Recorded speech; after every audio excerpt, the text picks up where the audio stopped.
Dear students, welcome into the first lecture on analytical method validation.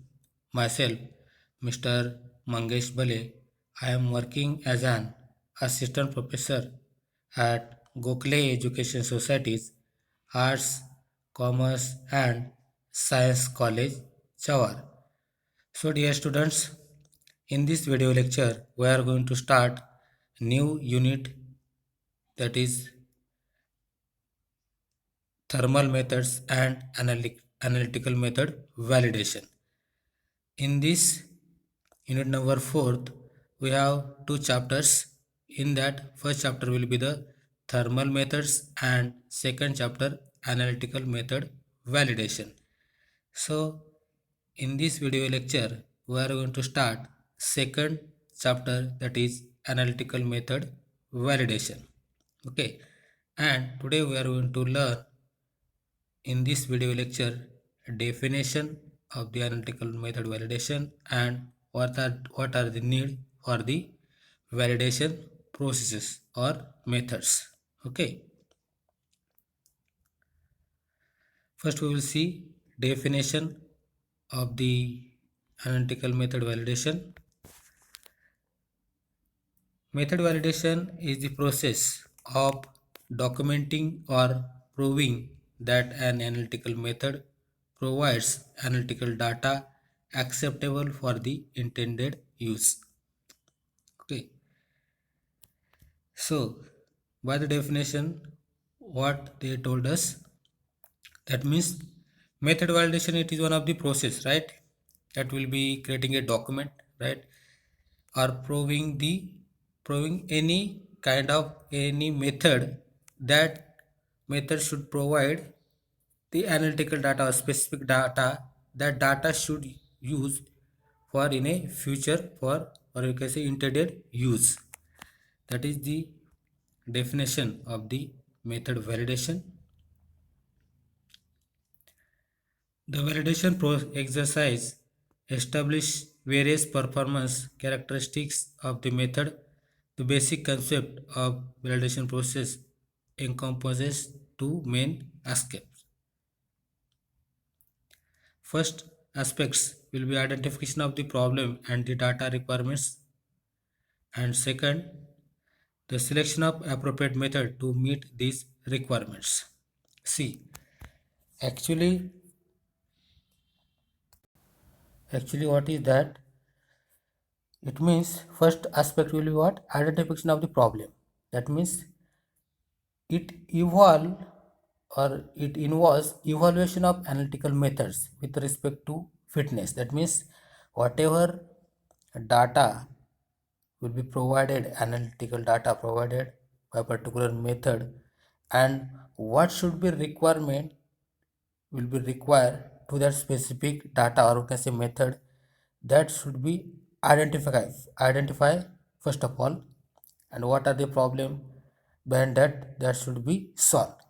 That is the first aspect. And the second, selection of appropriate method to meet these requirements. That means whatever our requirement actually for particular experiment or any kind of procedure, that's whatever requirement will be, that should be appropriate. For that we have to select appropriate method to meet that requirements. This is the method validation aspects.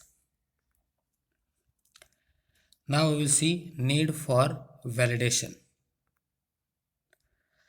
The main need for method validation is to identify the necessity of analysis, its intended use, what accuracy is required, which method is suitable for getting desired accuracy and precision with minimum cost.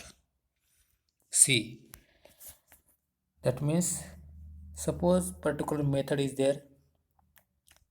For that purpose, the method will be used to any particular experiment.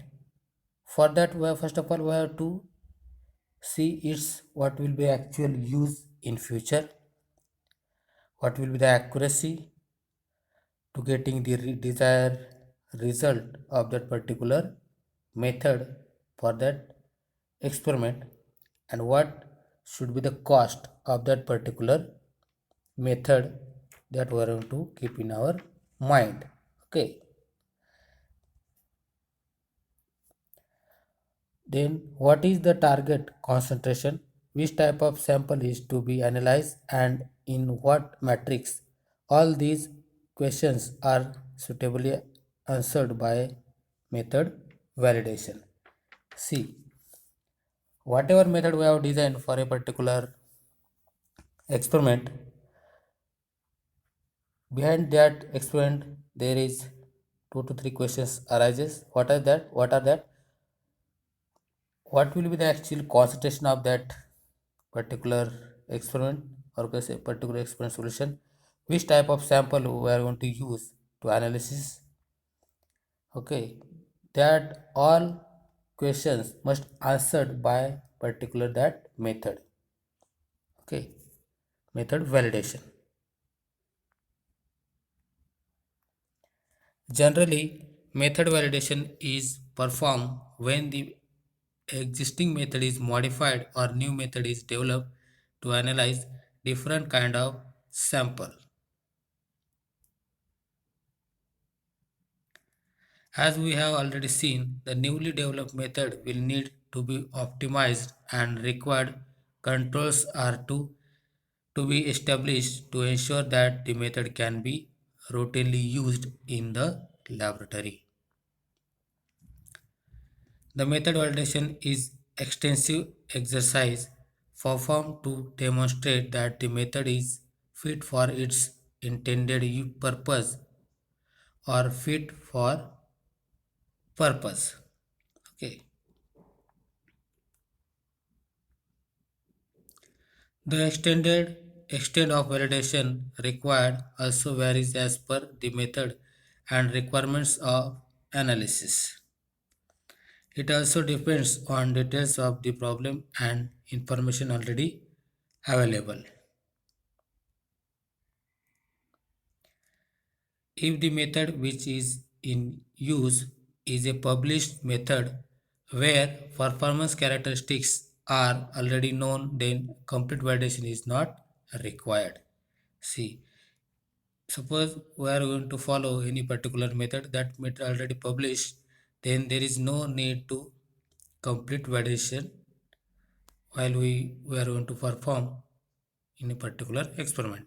There is no complete validation required for that particular method. The laboratory has to only confirm that method is working as per its performance characteristics. In this case, only important parameters like selectivity, bias, precision, etc. have to be checked. If the information obtained is satisfactory, the method can be used with same confidence. This limited validation where it is only check that method is working as per the established parameters is also called as verification of the method. So this is the part that we have seen, that is need for validation. Now we will see hierarchy of methodology. Okay, what should be the hierarchy of methodology? First we will see what is hierarchy of methodology. Definition: hierarchy of methodology is set of four critical steps. Okay, that is technique, method, procedure, and protocol involved in developing a method for a specific purpose that eventually leads to a validated method. See, actually, hierarchy of methodology what is a particular four-step set. Okay, what are that four step? First, technique. Second, method.